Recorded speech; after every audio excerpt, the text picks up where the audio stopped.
Ou seja, esse endurecimento da nação de Israel no presente momento, ele é em parte. A nação de Israel estava endurecida, ou seja, Deus endureceu os judeus porque eles rejeitaram Jesus Cristo. Isso significa que Deus tornou o coração deles duro como uma pedra. Eles não sentiam absolutamente nada com relação a Jesus Cristo, eles não criam em Jesus Cristo, eles na verdade eram hostis a Jesus Cristo. E isso vinha da parte de Deus como castigo porque eles mataram o Filho de Deus. Então veio o endurecimento sobre a nação de Israel. Lembra que Paulo disse no capítulo 9, Deus tem misericórdia de quem quer e endurece a quem quer.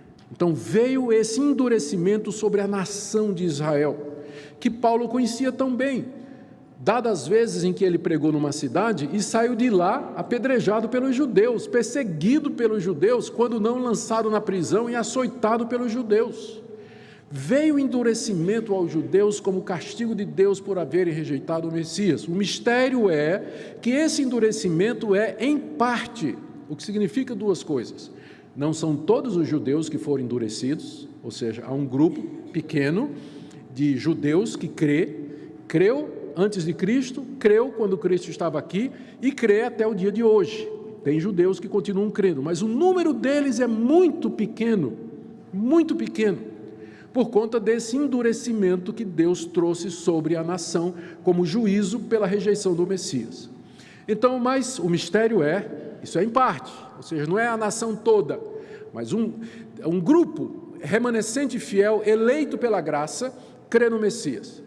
Quando Paulo diz que o endurecimento é em parte, significa também que não é para sempre, mas que é durante um tempo, que não vai ser eternamente, que Deus não desistiu completamente dos judeus, mas que haverá um tempo em que Deus vai se voltar outra vez para os judeus em graça e misericórdia. E aqui que vem o segundo ponto do mistério, é que esse tempo em que Israel vai estar endurecido, é até o que Paulo chama no final do verso 25, até que haja entrado a plenitude dos gentios. O que é a plenitude dos gentios? Primeiro, o que são os gentios? Eu sei que todo mundo sabe. Gentio é quem não é judeu, as gentes. Era assim que a nação de Israel se referia aos outros povos, as gentes, goim, né, no hebraico, os povos, né, que não são a nação de Deus, não são o povo de Deus. Então nós somos gentios com relação aos judeus, nós não somos judeus. Quando Paulo diz que a plenitude dos gentios vai entrar, ele está dizendo que vai chegar um momento em que aquele número de eleitos entre os gentios vai se completar. E os eleitos, que Deus predestinou antes da fundação do mundo, de entre todas as nações, eles entrarão no reino de Deus. Eles estão entrando agora, enquanto Israel está endurecido, os judeus não creem, os gentios estão crendo. E o evangelho vai avançando no mundo, vai crescendo, mais e mais gentios vão crendo no Senhor Jesus Cristo, até chegar o número deles, o número completo que Deus já tem e que Deus sabe porque Ele já determinou. Quando o número de gentios eleitos se completar e eles tiverem entrado no reino de Deus através da pregação do evangelho, do arrependimento e da fé, então Deus vai se voltar para os judeus outra vez. E aí o que é que vai acontecer? Terceiro ponto, no verso 26. E assim todo Israel será salvo. O assim significa, e depois, né? Depois que entrar a plenitude dos judeus, todo Israel será salvo. Israel aqui são judeus mesmo, étnicos, é a raça mesmo. Porque algumas pessoas tentando evitar essa dificuldade aparente aqui, eles dizem que Israel aqui é o Israel espiritual, judeus e gentios. Só que aqui no capítulo 11, todas as vezes que Paulo se refere a Israel, se refere à nação de Israel, ao povo de Israel, Israel étnico, como raça. Então não faz sentido a gente interpretar Israel aqui espiritualmente, espiritualizar o termo Israel. Israel aqui se refere àquela geração de judeus que estará viva quando o número dos gentios se completarem. E Deus então se voltará para eles e eles se converterão a Jesus Cristo, se não todos, pelo menos um grande número deles, a grande maioria. É isso que é a expressão, e assim todo Israel será salvo. O assim significando e depois, não é? Depois que a plenitude dos gentios tiver entrado. Então esse é o mistério que Paulo está revelando aqui. Primeiro, o endurecimento sobre Israel é parcial. Segundo, ele só vai durar até a plenitude dos gentios, que é o tempo que nós estamos vivendo agora. Israel está endurecido e os gentios estão entrando. E terceiro, quando isso acontecer, todo Israel será salvo. Ou seja, os judeus, a geração de judeus que estiver viva quando se completar o número dos gentios. E aí Paulo apresenta duas provas bíblicas tiradas dos profetas do Antigo Testamento. A primeira prova é tirada de Isaías 59, de 20 a 21. Ele diz no verso 26, e assim todo Israel será salvo, como está escrito. E aqui eu preciso fazer uma observação que eu creio que é importante aqui. A gente pergunta como é que Deus deu essa revelação ao apóstolo Paulo. Como é que Paulo soube esse mistério?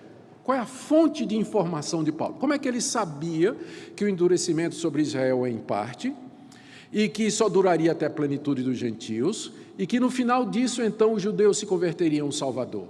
A resposta é que Paulo recebeu o conhecimento desse mistério à medida que ele se debruçava sobre a Escritura.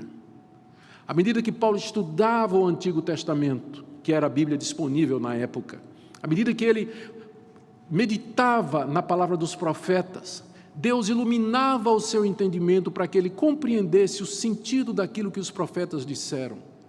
E Paulo então tinha essa perspectiva, ele compreendia a verdade final, o senso pleno das palavras dos profetas. E dessa forma Deus lhe revelava toda a verdade do plano de Deus. Eu não estou dizendo que Deus não podia aparecer à noite, numa visão ao apóstolo Paulo, ou de dia, como apareceu no caminho de Damasco, e lhe revelar esses mistérios, mas é curioso que toda vez que Paulo revela um mistério, logo em seguida ele cita uma passagem do Antigo Testamento. O que é que isso sugere? É que a revelação desses mistérios era dada à medida que ele se debruçava sobre as Escrituras e meditava nelas, e Deus iluminava o entendimento para que ele pudesse interpretar. E a segunda passagem é de Jeremias, capítulo 31, 33 a 34, onde o profeta diz assim, que a primeira aliança que ele fez com a nação de Israel foi quebrada pela desobediência dos judeus. Mas então, depois daqueles dias, farei uma nova aliança com a nação de Israel, e eu vou gravar a minha lei no seu coração. Paulo interpreta aquela expressão, depois daqueles dias, como sendo o período dos gentios. Depois que o tempo dos gentios terminarem, Deus virá e gravará a sua lei no coração do seu povo. Como ele diz aqui, essa é a minha aliança para com eles, quando eu tirar os seus pecados. Paulo entende que isso aqui ainda não aconteceu, mas que vai acontecer no final do tempo dos gentios com a nação de Israel. Por isso ele diz, todo Israel será salvo, baseado na palavra de Isaías e baseado na palavra de Jeremias, que ele interpreta revelacionalmente, espiritualmente, através de uma revelação dada por Deus. É claro que eu e você não podemos interpretar o Antigo Testamento dessa forma, somente os apóstolos podiam fazer isso. Essa é a razão pela qual Deus os levantou e deu a eles essa habilidade de intérpretes carismáticos do Antigo Testamento. Quando eu digo carismáticos, é interpretação dada pelo Espírito Santo do Antigo Testamento. Porque se a gente fosse ler essas passagens sem a ajuda de Paulo, a gente nunca chegaria a essa mesma conclusão que ele chegou. Mas é que Deus revelou para ele, por isso que ele diz, eu vou contar um mistério. Porque está no Antigo Testamento, mas o sentido é esse aqui, o sentido que estava velado, oculto. O que Isaías e Jeremias quiseram dizer é exatamente isso aqui. Ou seja, o endurecimento da nação é em parte, não são todos e não é o tempo todo. Quando terminar o tempo dos gentios, então, os judeus se converterão a Cristo e assim todo Israel, toda aquela geração de judeus no final dos tempos será salva pela fé no Senhor e Salvador Jesus Cristo. Em seguida ele dá 4 motivos pelos quais Deus vai fazer isso. Porque alguém podia perguntar, né? Por que Deus vai fazer isso? Por que Deus não rejeitou os judeus de vez? Por que ainda tem alguma esperança para os filhos de Abraão no plano da redenção? Primeiro, verso 28, porque quanto ao Evangelho, são eles inimigos por vossa causa. Quanto, porém, à eleição, amados por causa dos patriarcas. A primeira razão pela qual Deus não abandonou a nação de Israel de vez é por amor aos patriarcas, por amor a Abraão, Isaque e Jacó. Deus amou e fez uma aliança com esses 3 homens. E diz que da descendência deles viria o Messias, e que nessa descendência seria bendita todas as nações da terra. E o amor de Deus se estende não somente a Abraão, Isaque e Jacó, os patriarcas, mas também aos seus descendentes. E por amor a eles, Deus elegeu de entre eles um grande número para a redenção. Então eles são amados com relação à eleição por conta dos patriarcas, embora no momento, é o que diz o início do verso 28, eles são inimigos do Evangelho. No momento eles são inimigos do Evangelho por causa de vocês, ou seja, para que vocês tenham chance, para que os gentios recebam o Evangelho. Mas Deus os ama, e esse amor de Deus vem desde os patriarcas. Segundo motivo, verso 29, porque os dons e a vocação de Deus são irrevogáveis. Deus tinha dado à nação de Israel dons aqui não é dom espiritual não, tá gente? Porque às vezes o pessoal usa essa passagem fora de contexto, para dizer assim, ó, Deus me deu o dom de profeta, e os dons de Deus são irrevogáveis. Sou profeta até morrer. Bom, pode ser até que você vai ser profeta até morrer, mas essa passagem não está falando de dom espiritual. Está falando de dádiva, de presente, é isso que a palavra carisma significa na língua original grega.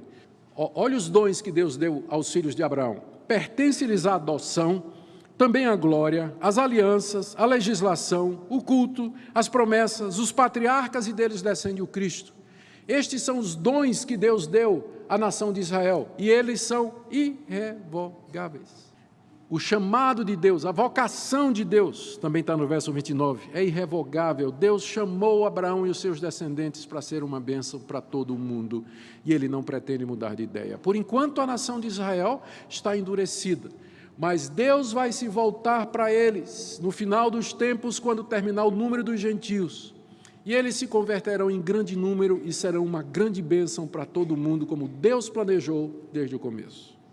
Terceira razão pela qual Deus fez isso, está no verso 30 a 31, ou seja, que Deus vai usar de misericórdia com os judeus, da mesma forma que usou de misericórdia com os gentios. Verso 30, porque assim como vós também outrora fostes desobedientes a Deus, mas agora alcançastes misericórdia à vista da desobediência deles, assim também estes agora foram desobedientes, para que igualmente eles alcancem misericórdia à vista da que vos foi concedida. Parece meio confuso, mas na verdade é muito simples. O que Paulo está dizendo para os gentios, a quem ele escreve, é o seguinte: vocês eram desobedientes, vocês eram pagãos, vocês viviam na imoralidade e na idolatria.